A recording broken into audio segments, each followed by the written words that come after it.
네, 첫 번째 키워드 이번엔 이낙연입니다. 볼까요? 추미애 문재인이여 이낙연 때리기.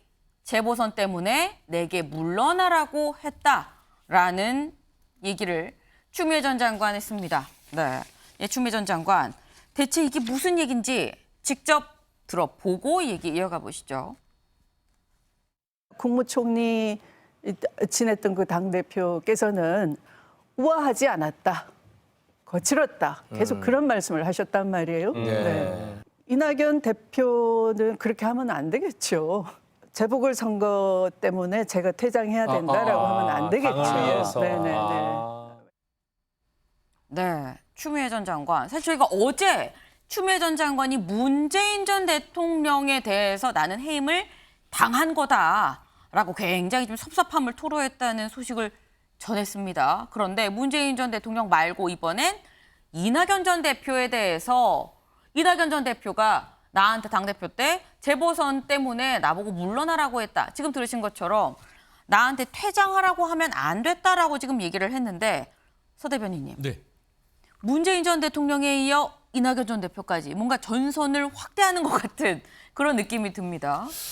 그러니까요. 추미애 전 장관에 대해서 비판을 해야 되나 고민을 많이 했는데요. 네. 근데 그냥 보면 총선으로 가는 길입니다. 그러니까 본인이 다선 의원이고 다음 총선에서는 따지고 보면 새로운 인물 세대 교체에 있어서는 뭔가 대상이 되기는 힘들잖아요. 그러다 보니까 본인이 총선을 나가기 위해서 지금 문재인 전 대통령과 이낙연 전 대표에 대해서 이렇게 얘기를 하는데 저는 한마디로 정리하고 싶어요. 정치를 그렇게 하는 게 맞느냐 하는 고민이 필요하다. 네. 왜냐하면 개인적인 정치적인 셈법 때문에 당의 혼란과 갈등을 초래하는 것이 과연 중진 정치인으로서 옳은 길인가라는 그냥 짤막한 평으로 마무리하고 싶습니다.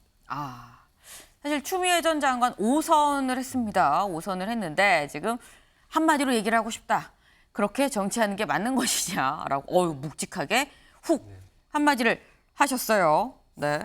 이 총선 때문이다라는 건데 지금 이낙연 전 대표 이른바 친낙계에서는 여기에 대해서 이렇게 얘기를 하고 있습니다. 들어보고 오시죠. 21년도 대선 후보 경선 내내 선명하게 말씀을 드렸는데 여러 번이죠. 그런 사실 자체가 없다. 그리고 그렇게 알고 있다 그러면 오해에 근거한 거다. 그 사실은 본인이 너무나 잘 압니다. 재공연, 재상연을 하는 이유는 현재 본인의 목적과 목표가 분명히 있는 거죠. 근데 그것은 아마 정치적 목표일 거고요. 아마 이낙연하고 각을 세우고 반대쪽에 서 있겠다라는 목표가 있는 거 아닌가 싶어요. 약간 현재 이낙연 전 대표 입장에서는 어이는 없지만 또 이걸 구구하게 설명할 필요가 있나 하는데 굉장히 좀 망설이고 있고요. 네, 일단 친낙계에서 얘기를 하는 건 추미애 전 장관이 얘기하는 퇴장하라고 요구한 사실이 없다라는 점. 그리고 아까 마지막 부분 들으셨나요? 신경민 의원이 뭐라고 했느냐. 이낙연 전 대표 입장에서 어이가 없지만 이걸 설명할 필요가 있나 싶은데 좀 망설이고 있다라고 얘기를 했습니다. 박정 의원님. 또 이낙연 전 대표가 후원 회장을 또 하고 계시잖아요. 근데 지금 신경민 의원 얘기를 들어보면 추미애 전 장관이 자꾸 이러면 이낙연 전 대표가 좀 직접 대응을 해야 되나라는 고민도 지금 하고 있는 것처럼 들리거든요. 일단 뭐 추미애 전 의원의 네. 억울함도 있을 수 있겠지만 또 그 추미애 대표께서는 5선 의원도 하셨고 당대표도 하시고 법무부 장관도 하신 분 아니시겠어요? 네. 그래서 검찰 개혁을 누구보다 하고 싶었는데 중간에 이제 그만두신 거에 대한 미련이 남으실 수가 있습니다. 그럼에도 불구하고 민주당을 누구보다도 사랑하시는 분이기 때문에 이것이 지금 결국은 정당을 하는 이유는 정치적 결사체를 만들어서 정권 획득에 있는 거 아니겠습니까? 네. 정권 획득으로 가는 길에 이거 맞는가 이런 생각을 해볼 수가 있죠. 그래서 아마도 이낙연 대표께서는 그전에도 경선 과정에서도 이런 것들이 있었는데 아마 대응을 하지 않았던 걸로 알고 있습니다. 대응을 하지 않을 것 같다라는 말씀을 하셨는데 관련해서 오늘 만평 기사가 하나 있었습니다. 만평을 좀 같이 볼까요? 네. 제목이 뒤통수 전문입니다. 근데 여기 보면 일단 추미애 전 장관이 열심히 뛰어가고 있죠. 어디에서 어디로 가느냐. 여기 이낙연 전 대표, 문재인 전 대통령 다 머리에 혹이 하나씩 났습니다. 한 대씩 맞은 것 같아요. 맞고 추미애 전 장관 어디에 손을 흔들며 가느냐 쭉 따라가 보니까 여기 이재명 대표가 앉아 있더라. 네, 지금 이낙연 전 대표와 문재인 전 대통령 뒤통수를 한 대씩 때리고 이재명 대표한테 가는 것이냐라는 취지의 만평입니다. 양금희 의원님 어떻게 보셨어요? 예, 이 부분에 대해서 사실은 뭐 추미애 전 법무부 장관이자 당 대표님이시죠.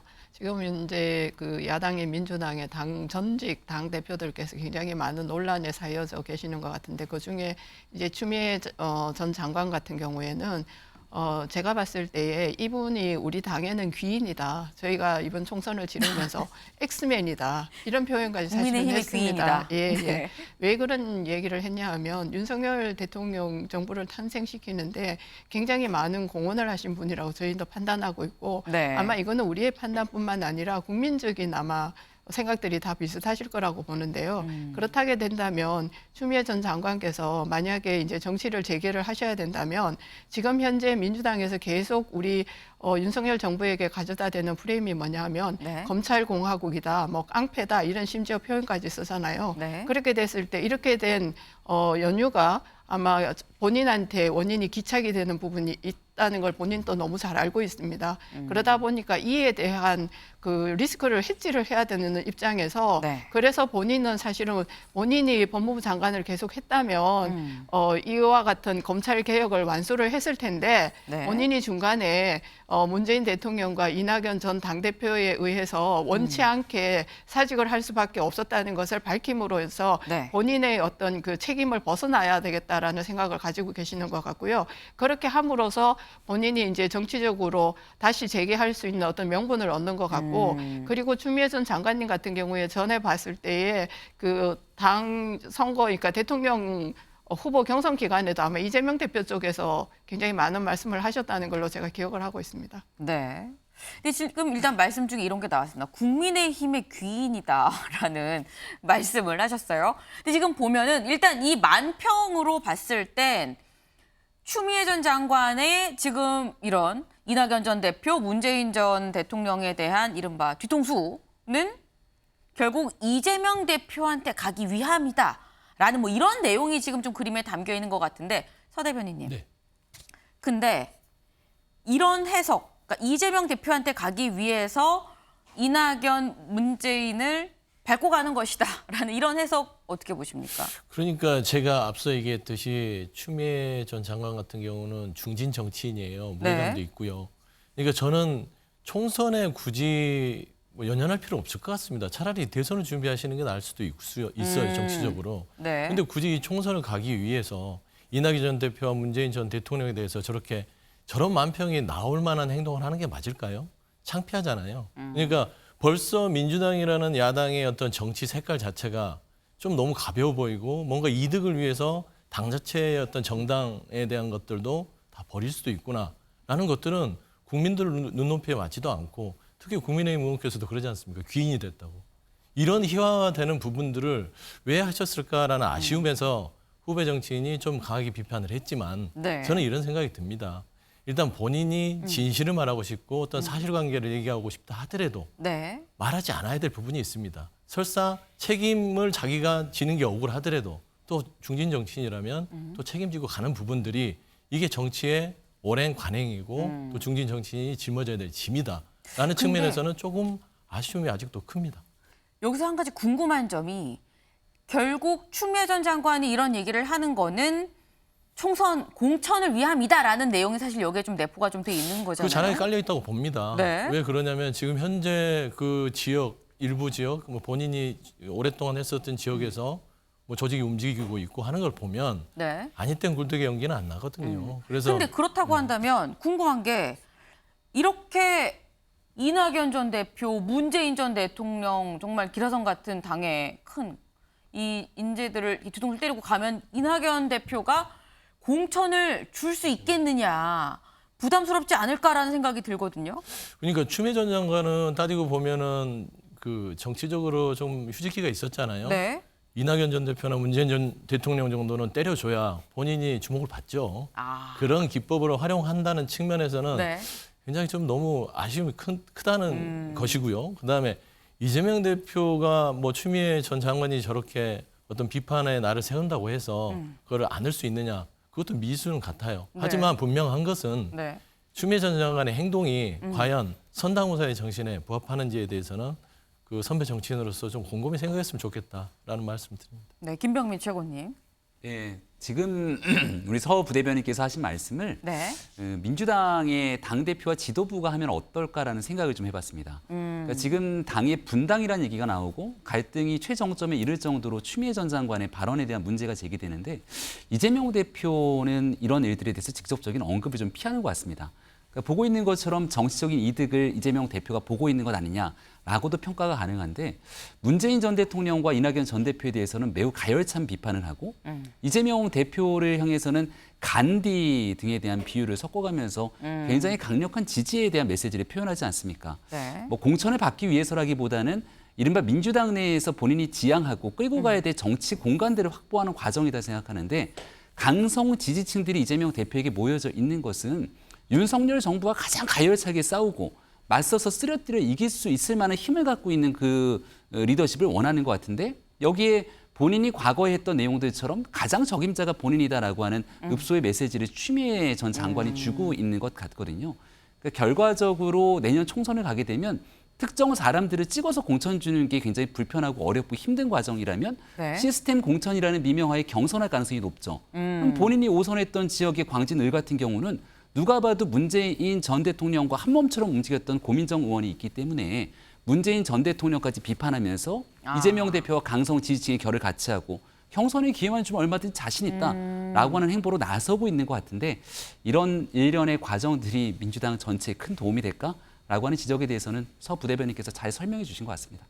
추미애 전 장관이 생각을 하는 게 전략 공천이 아니라 어쨌거나 경선이기 때문에 이 정도로 좀 주목도를 높이는 게 첫 번째 목표인 것으로 보인다라는 말씀을 하셨어요. 박정호 의원님.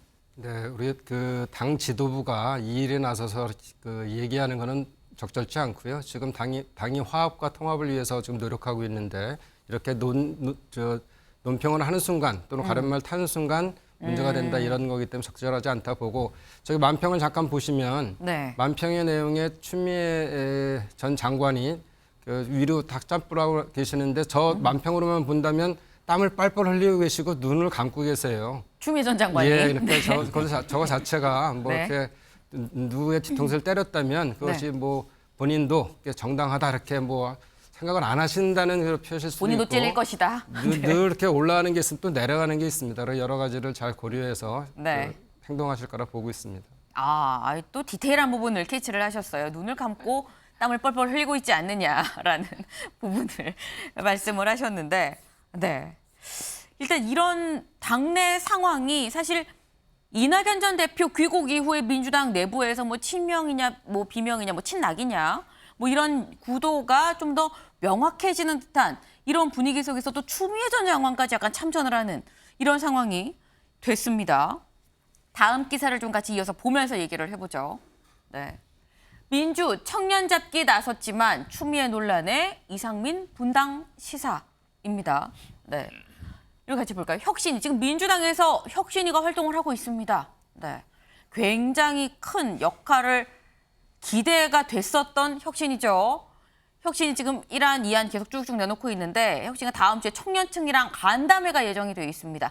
청년 잡기에 나섰다라고 표현을 한 이유 바로 이것 때문인데 이재명 대표도 병사휴가 이 휴일에 포함시키면 안 된다라는 뭐 이런 이 대안을 내놓기도 했고요. 청년층에 대한 어떤 손내민 또 이 청년 잡기라는 측면인 건데 여기에 뭔가 좀 해보려고 하는데 지금 저희가 보신 것처럼 추미애 전 장관 뭔가 이렇게 돌을 어제도 하나 던지고요. 그제도 하나 던지고요. 쭉쭉 던지고 있습니다. 그러다 보니까 비명계인 이상민 의원 뭐라고 했느냐. 유쾌한 결별을 각오해야 된다라고 얘기를 했습니다. 요 얘기 들어보고 얘기 이어가 보겠습니다. 같은 방향을 보고 끝까지 그 공통분모를 이뤄낼 수 있어야 끝까지 갈 수 있지 않겠습니까? 예. 좋은 게 좋은 거라고 대충 손잡는 척 그렇게 연출하는 그런 모습은 저는 국민들께서 금방 알아채실 거라고 생각되고요. 때로는 도저히 뜻이 안 맞고 방향을 같이 할 수 없다고 한다면 뭐 유쾌한 결별도 각오하고 해야 되지 않겠습니까? 유쾌한 결별이라 하면 결국 분당이네요. 그렇죠? 그냥 뭐 여러 가지 형태가 있을 수 있겠죠. 뜻이 다른데 어떻게 같이 예. 한 지붕에 있을 수 있겠습니까? 네, 유쾌한 결별이라고 얘기를 했습니다. 근데 이 얘기가 서 대변인님, 유쾌한 결별이 따뜻한 아이스 아메리카노 같다라는 생각도 좀 들어요. 이게 가능한 겁니까? 그러니까요. 참 그 말들이라는 게 네. 어떻게 해석되느냐에 따라 다른데 유쾌한 결별은 없죠. 결별이 어떻게 유쾌하겠습니까? 그러니까 이제 저는 아쉬운 부분들은 당이 지금 통합과 화합을 하기 위해서 여러 가지 뭐 노력들을 하고 있는데 네. 왜 당의 중진 의원들께서 너무 말을 가볍게 하시나? 아니, 쓴소리는 좋습니다. 네. 정말 당을 사랑해서 쓴소리도 하고 지도부를 비판도 할 수 있고 여러 가지 제안을 할 수 있어요. 근데 분당이 애정어린 쓴소리입니까? 그건 아니거든요. 정당을 운영함에 있어서 여야 네. 공이 분당이라는 것은 집안이 깨지는 겁니다.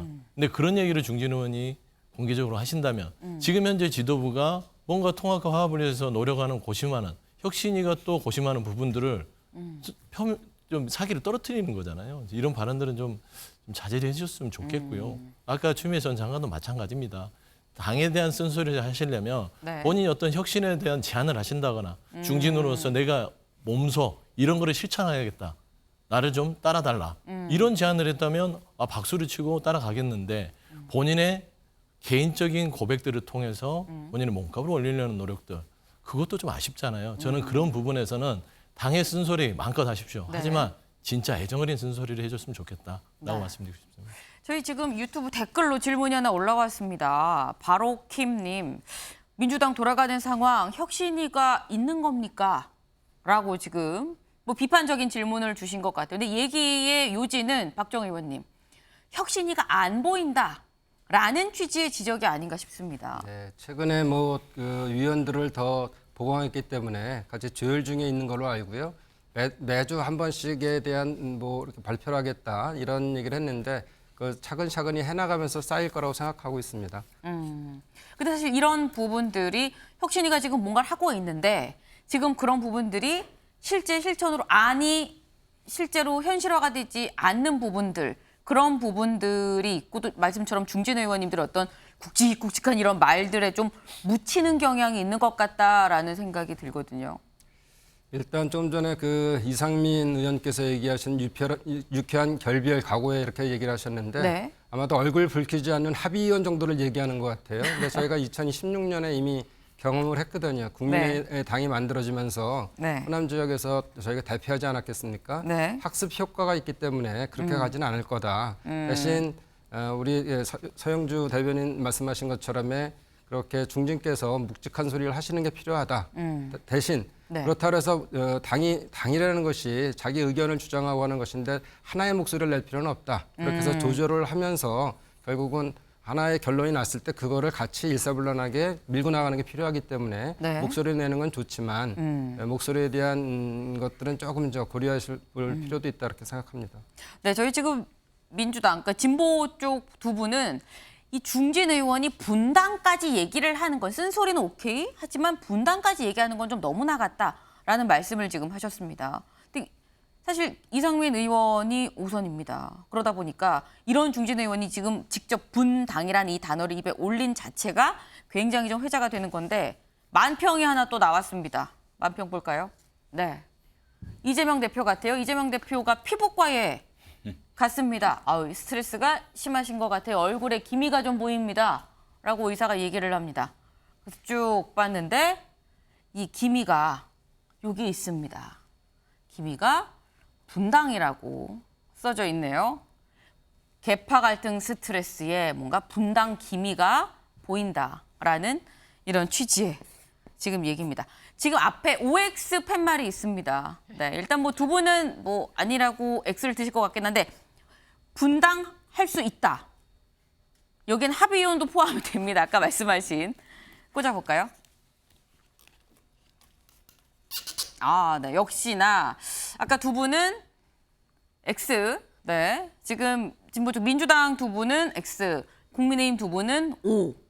완벽하게 갈렸습니다. 일단 김병민 최고님. 네, 뭐 옆에 있는 정당의 얘기라 이렇게 하는 것이 좀 어색하고 할 수가 있을 것 같은데요. 네. 근데 이 분당이라는 용어를 이상민 의원이 처음 꺼낸 것이 아니라 얼마 전에는 심리적 분당이라는 용어를 이른바 민주당 내에서도 나온 적이 있습니다.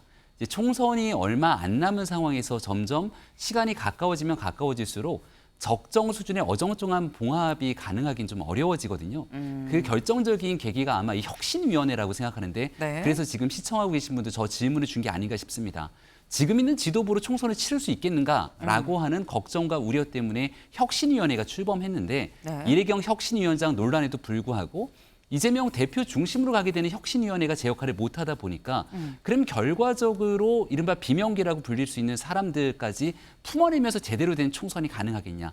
이 부분에 대한 해답을 제대로 찾지 못하게 되는 순간 결과적으로 갈라설 수 있는 정치적 여건들은 하나둘씩 더 축적돼 가는 것이죠. 과거에 있었던 여러 정치적 경험들을 지켜보건대 모두가 다 함께 통합해서 가는 선거보다 여기에 핵심적으로 본인의 핵심적인 인사들과 함께 선거를 치러내는 게 오히려 더 유리하다고 판단되는 순간 끝까지 본인이 갖고 있는 기득권을 내려놓지 않았던 예들이 있는데 지금 이재명 대표 입장에서는 넉넉하게 통합하는 일보단 본인과 함께 뜻을 같이 하는 이재명의 민주당을 더 원하는 것 같아 보이고 그런 일들이 지속되는 순간 결과적으로 유쾌한 결별이라는 용어까지 나오게 된 현실화가 이루어지지 않을까 생각합니다.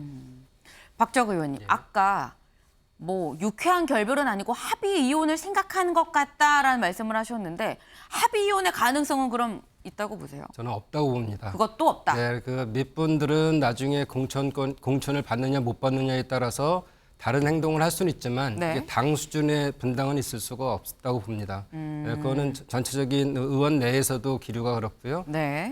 그것이 이제 각자의 공천 룰이라는 것은 혁신에서 조금 바꿀 수는 있지만 기본적으로 이계호 위원장이 들어오면서 이것들은 정리된 부분이에요. 그것도 직접 이재명 대표가 인선을 한 것이고 네. 그래서 이계호 위원장이 얘기로는 이미 전에 치러졌던 이 총선 룰에 대해서 다시 적용한다. 큰 변화는 없다 이렇게 얘기했거든요. 물론 네. 앞으로 우리 권리당원들에 대한 어떻게 투표권에 대한 문제 이런 것들은 좀 다뤄질 수는 있겠지만 혁신에 대한 문제는 아마도 다른 것보다도 우리가 또 당이 젊어져야 되는데 새로운 인재들을 어떻게 영입할 것이냐 이런 문제들을 가지고 좀 더 혁신위가 논의할 거로 보고 있습니다. 네.